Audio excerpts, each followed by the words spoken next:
Hello and welcome back to the Dreamy Mind. This is the podcast that helps you fall asleep by guiding you through meditations, sleep stories, and playing beautiful nature sounds. Tonight we're going to continue with the bedtime story Anne of Green Gables by Lucy Maud Montgomery. We'll be continuing from chapter 2 where we left off. Before we begin, let's take a few deep breaths together to center ourselves and to relax. Inhale, lift your shoulders up towards your ears as if you're shrugging, and then exhale and let your shoulders slide down your back. Make your exhale long. Let's do it again. Inhale your shoulders up towards your ears. And exhale, feel your shoulder blades sliding down your back away from your ears as low as they can go. One more. Inhale, shrug your shoulders up. And exhale, push your shoulders down away from your ears. Leave them there.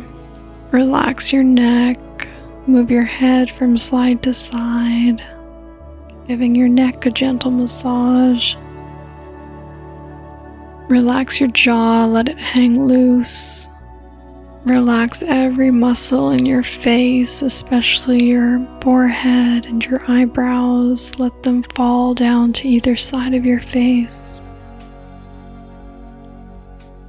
Let's continue from where we left off. Matthew Cuthbert and Anne are driving towards the Green Gables property. And Matthew Cuthbert just said, "Oh, you can talk as much as you like. I don't mind." "Oh, I'm so glad. I know you and I are going to get along together just fine.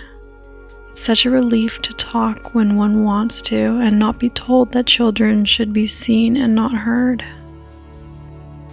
I've had that said to me 1,000,000 times, if I have once. And people laugh at me because I use big words. But if you have big ideas, you have to use big words to express them, haven't you?" "Well, now that seems reasonable," said Matthew. "Mrs. Spencer said that my tongue must be hung in the middle, but it isn't. It's firmly fastened to one end. Mrs. Spencer said your place was called Green Gables. I asked her all about it, and she said that there were trees all around it. I was gladder than ever. I just love trees. And there weren't any at all about the asylum. Only a few poor teeny-weeny things out in front with little whitewashed cagey things about them. They just looked like orphans themselves, those old trees. It used to make me want to cry to look at them. I used to say to them, 'Oh, you poor little things. If you were out in a great big woods with other trees all around you and little mosses and June bells growing over your roots, and a brook not far away, and birds singing in your branches, you could grow, couldn't you? But you can't where you are. But you can't where you are. I know just exactly how you feel, little trees. I felt so sorry to leave them behind this morning. You do get so attached to things like that, don't you? Is there a brook anywhere near Green Gables? I forgot to ask Mrs. Spencer that." "Well now, yes, there's one right below the house. Fancy, it's always been one of my dreams to live near a brook. I never expected I would, though. Dreams don't often come true, do they? Wouldn't it be nice if they did? But just now I feel pretty nearly perfectly happy. I can't feel exactly perfectly happy because, well, what color would you call this? She twisted one of her long, glossy braids over her thin shoulder and held it up before Matthew's eyes. Matthew was not used to deciding on the tints of ladies' tresses, but in this case there couldn't be much doubt. "It's red, ain't it?" he said. The girl let the braid drop back with a sigh that seemed to come from her very toes and to exhale forth all the sorrows of the ages. "Yes, it's red," she said resignedly. "Now you see why I can't be perfectly happy. Nobody could who has red hair. I don't mind the other things so much. The freckles and the green eyes and the skinniness. I can imagine them away. I can imagine that I have a beautiful rose leaf complexion and lovely starry violet eyes, but I cannot imagine that red hair away. I do my best. I think to myself now, my hair is glorious black, black as the raven's wing. But all the time I know it is just plain red, and it breaks my heart.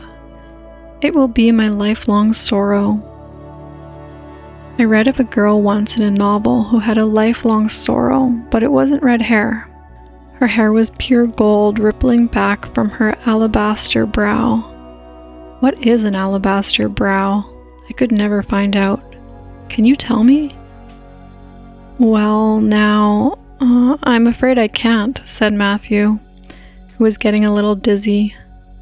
He felt as he had once felt in his rash youth when another boy had enticed him to go on the merry-go-round at a picnic.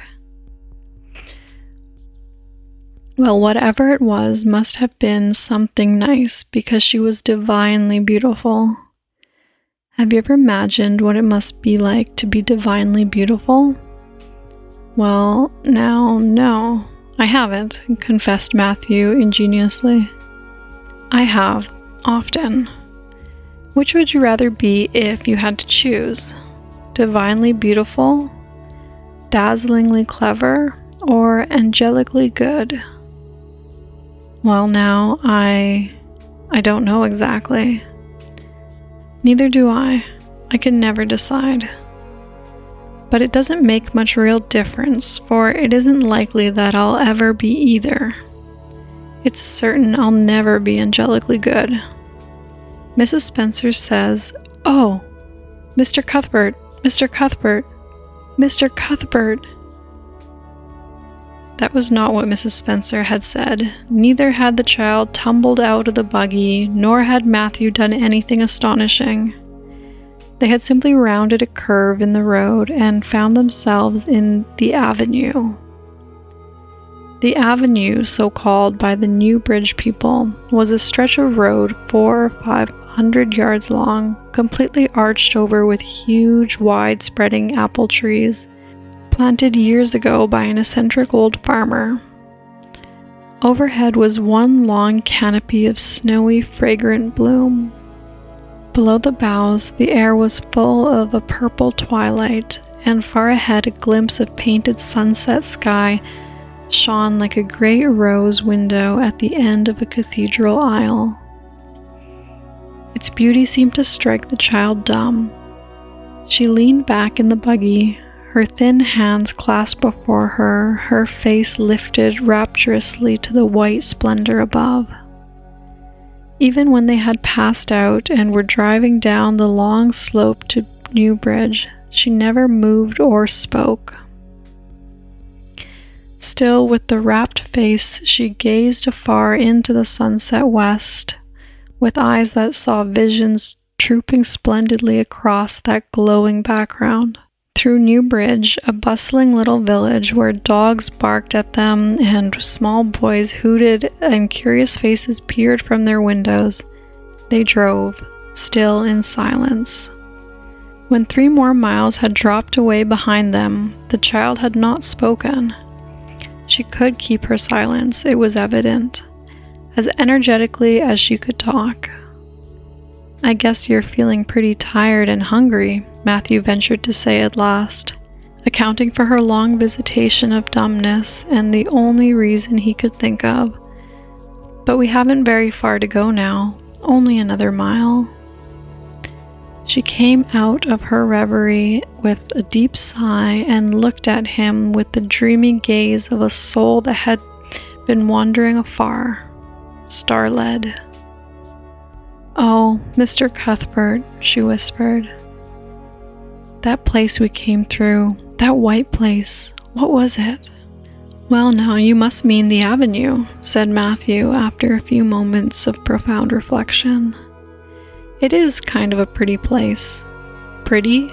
Oh, pretty doesn't seem to be the right word to use. Nor beautiful either. They don't go far enough. Oh, it was wonderful. Wonderful. It's the first thing I ever saw that couldn't be improved upon by my imagination. It just satisfies me here." She put one hand on her breast. It made a queer, funny ache, and yet it was a pleasant ache. "Did you ever have an ache like that before, Mr. Cuthbert?" "Well, now, I just can't recollect that I ever have." "I have it lots of times, whenever I see anything royally beautiful. But they shouldn't call that lovely place the Avenue. There is no meaning in a name like that. They should call it, let me see, the White Way of Delight. Isn't that a nice, imaginative name?" "Well, I don't like the name of a place or a person. I always imagine a new one and always think of them so. There was a girl at the asylum whose name was Hepzibah Jenkins, but I always imagined her as Rosalina de Vere.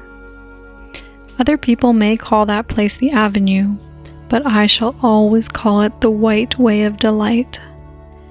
Have we really only another mile to go before we get home?" "I'm glad, and I'm sorry. I'm sorry because this drive has been so pleasant, and I'm always sorry when pleasant things end. Something still pleasanter may come after, but you can never be sure. And it's so often the case that it isn't pleasanter. That has been my experience anyhow. But I'm glad to think of getting home. You see, I've never had a real home since I can remember. It gives me that pleasant ache again, and just to think of coming really truly home. Oh, isn't that pretty?" They had driven over the crest of a hill. Below them was a pond looking almost like a river, so long and winding as it was. The bridge spanned it midway from there to its lower end, where an amber-hued belt of sand hills shut it in front from the dark blue gulf beyond. And water was a glory of many shifting hues, the most spiritual shadings of crocus and rose and ethereal green, with other elusive tintings for which no name had ever been found. Above the bridge, the pond ran into fringing groves of fir and maple and lay all darkly translucent in their wavering shadows. Here and there, a wild plum leaned out from the bank like a white-clad girl tiptoeing to her own reflection. From the marsh at the head of the pond came the clear, mournfully sweet chorus of the frogs. There was a little gray house peering around, a white apple orchard on the slope beyond, and, although it was not quite yet dark, a light was shining from one of its windows. "That's Barry's Pond," said Matthew. "Oh, I don't like that name either. I shall call it, let's see, the Lake of Shining Waters. Yes, that is the right name for it. I know because of the thrill. When I hit on a name that suits exactly, it gives me a thrill. Do things ever give you a thrill?" Matthew ruminated. "Well now, yes. It always kind of gives me a thrill to see them ugly white grubs that spread up into the cucumber beds. I hate the look of them." "Oh, I don't think that can be exactly the same kind of thrill. Do you think it can? There doesn't seem to be much connection between grubs and lakes of shining water, does there? But why do people call it Barry's Pond?" "I reckon because Mr. Barry lives up there in that house. Orchard Slope's the name of his place. If it wasn't for that big bush behind it, you could see Green Gables from here. But we have to go over the bridge and round by the road, so it's nearly a half-mile further. Has Mr. Barry any little girls? Well, not so very little either, about my size. He's got one about 11. Her name is Diana. Oh, with a long indrawing breath. What a perfectly lovely name. Well now, I don't know. There's something dreadfully heathenish about it, seems to me. I'd rather Jane or Mary or some sensible name like that. But when Diana was born, there was a schoolmaster boarding there and they gave him the naming of her and he called her Diana. I wish there had been a schoolmaster like that around when I was born, then, oh, here we are at the bridge. I'm going to shut my eyes tight. I'm always afraid to go over bridges. I can't help imagining that perhaps just as we get into the middle, they'll crumble like a jackknife and nip us. So I shut my eyes, but I always have to open them for all when I think of getting near the middle. Because you see, if the bridge did crumble, I'd want to see it crumble.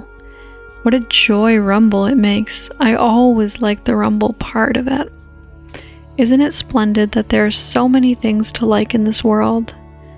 There, we're over. Now I'll look back. Good night, dear Lake of Shining Waters. I always say good night to the things I love, just as I would to people.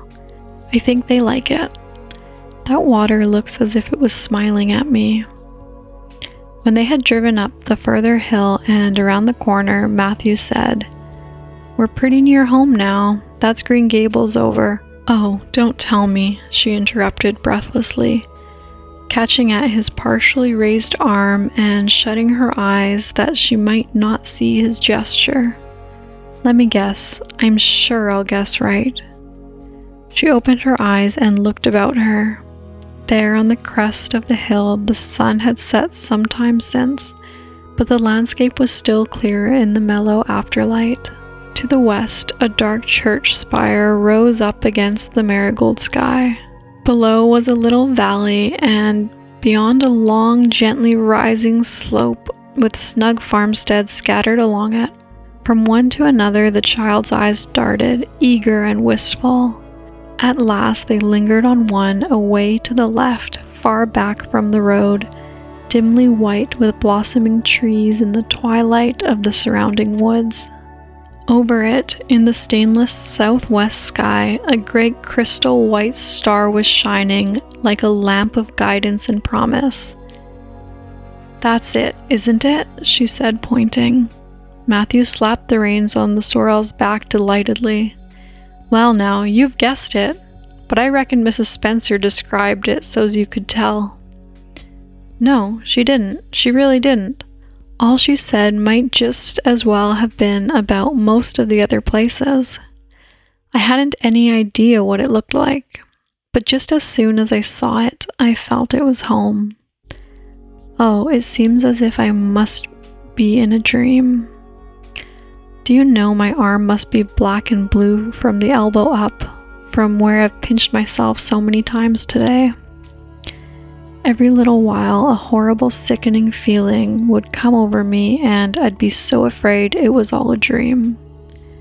Then I'd pinch myself to see if it was real, until suddenly I remembered that even supposing it was only a dream, I'd better go on dreaming as long as I could, so I stopped pinching.